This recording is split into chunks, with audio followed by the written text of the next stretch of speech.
Hello everyone, Grandmaster AKOBIAN here with 1000 GM. I'm here with my student Jonathan Maktik, and we're going to analyze the games from the Hollywood Super Swiss event. And this is a game between I am KAVUTSKIY and I am ZHU. Let's take a look at this game. E4, knight f6, c4, g6, knight d3, bishop g7. We have the king's Indian defense. It's interesting. We normally see Kostya playing this kind of positions with the block pieces because he's a king's Indian player. But now we see a different. He's playing as white this position. Bishop e3 setup. This is a very interesting setup. I've actually played it myself. The point is, you want to control the g4 square, and if the center gets closed, like if e5 is played, d5, for some, you can also play the move g4 here, and try to keep everything under control on the queen side. So it's very interesting line. So if I play it, then actually you can play here knight f3. You can also take on c5. There are many moves here, but you play d5. a6. Now, when a6 is played in this position, you're threatening to play b5 here. So you're ready to sacrifice a pawn to create complications. So the move a4 is necessary to stop that. Now I play e6, knight f3, ed, cd, rook e8.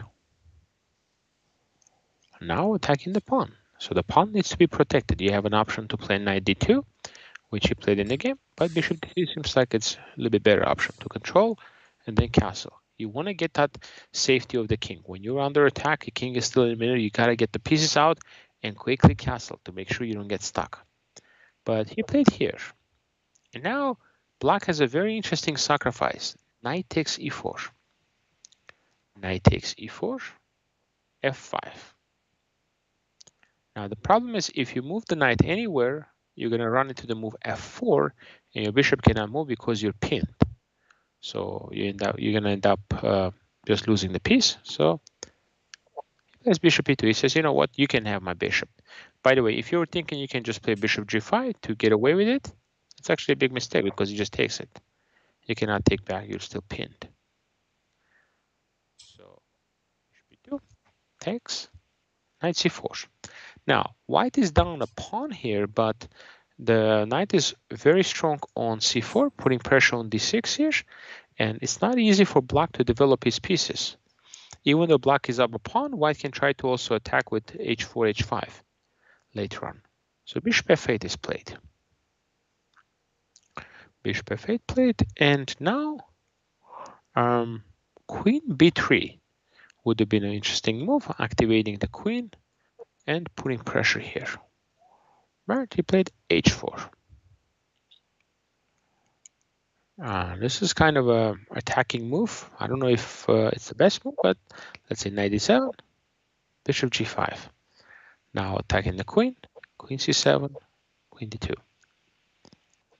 Rook b8. See this thing, in this kind of positions, it's very important not to play hesitant. So the knight is very strong, get rid of him. Opponent has strong pieces, you got to get rid of them, especially you're up a pawn. When you're up a pawn, you're up material, every trade is going to help you. So you want to make sure you will trade the pieces. So rook b8, h5,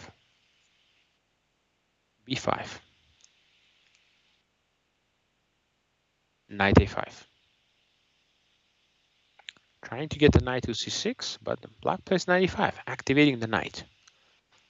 Takes on g6. And now the best move was just to recapture back, just and continue from here. Again, very complicated position, but looks like it's just equal chances here. But instead, black plays bishop f5. I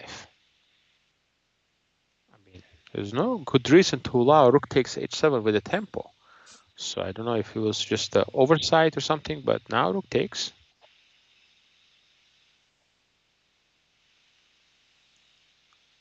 Bishop f6, now just simply threatening to say checkmate. So you can play knight g6, queen h5, then rook is rook h5, and now yeah, you're basically up a pawn, and it looks like another pawn needs to be sacrificed. white takes, and it's an advantage for white here, clearly. So but that's the best defense. Black played the move bishop g6, rook h8 check, king f7, bishop takes c5. So now if you take back with a rook, then you're going to be running into a very, very unpleasant surprise, knight c6. Now both rooks are under attack. So you're losing material. So takes. Knight c6 hitting the rook. Rook a8. Now queen g5. Makes sense. Activating the queen. Bishop g7. Knight d8. Okay, here it's a very clear way where I can try to continue. Just take the rook. King cannot take back, the bishop is hanging. Has to take back with the queen. Bishop g4. Activating the bishop, and now threatening bishop to e6. Threatening bishop to e6, and it's very difficult to do anything now. Queen h6, 7. Bishop e6 check.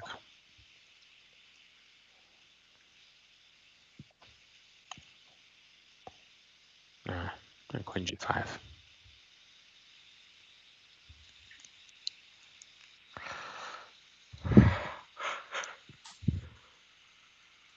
Here just knight d8. So yeah, this was just definitely a winning attempt. Just rook e8, bishop g4 would have been a nice victory, but he played knight d8 first. d1. And here we see the blunder that cost the game. So again, it's important in this position to go back. If check is done, just play b4. The point is, if take, we go queen d2, and we get to trade the queens, or we just run to g1 with the king, and we have a winning advantage. Okay, up because white is up exchange. But if, for example, queen a1 check, go bishop d1, 3 queen d2, and again we have a winning advantage for white, up exchange. So yeah, this was very important to do, but he didn't do that, and e3 now is very strong. He took the pawn. King takes c3 is another option, but queen b2 looks very, very dangerous. Here was here, check, and it ended in a draw. Very unexpectedly, the game ends in a draw here. Looks like KAVUTSKIY missed a big chance, big chance here to win this game. He got to the winning position right around here. He just had to be more accurate to win the game. Like I say, rook e8, bishop takes, bishop g4 looks very natural and very strong. And again, and the last mistake was king d2, allowing the e3 check, which after that position became drawish. The main problem here is actually you can't take with the queen because of now queen a5 check. Let's say you go here, you're going to drop your rook. Then you can lose the game. So that's why it's very difficult. So thank you everybody for watching this game. This was a very interesting game. I mean, white was very close to win, but it was very difficult. So I hope you enjoyed this, and please subscribe to 1000 GM YouTube channel, because we're adding content and we'll appreciate your support, and you won't miss any of the new videos. Thank you guys, and we'll see you soon.